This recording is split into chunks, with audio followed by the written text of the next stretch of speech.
इस देश के 3-3 हीरो तो गुटखा बेच रहे।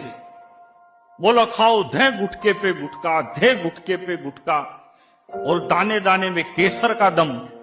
लेकिन वो गुटखा बेच रहे जिनके बुर्ज खलीफा में फ्लैट है, जिनके पास पैसे की कोई कमी नहीं है, जिनको भगवान ने खूब यश दिया है, जिनको खूब जनता का प्यार मिला है, वो गुटखा बेच रहे। भाई तुम दूध बेच लो, दही बेच लो, सीमेंट बेच लो, सरिया बेच लो, सब बेच लो, पर आप हीरो हो तो आप गुटखा खाना थोड़ी सिखाओगे। वो अजय देवगन तो रम्मी खिलवा रहा हो, क्रिकेटर सट्टा खिलवा रहे हैं। ये गुटखा बेचने वाले, ये सट्टा खिलाने वाले हमारे हीरो नहीं हो सकते। हमारा हीरो अगर कोई है तो या तो खेत में खड़ा हुआ किसान है, या फिर सीमा पर डटा हुआ जवान है। वाह वाह वाह।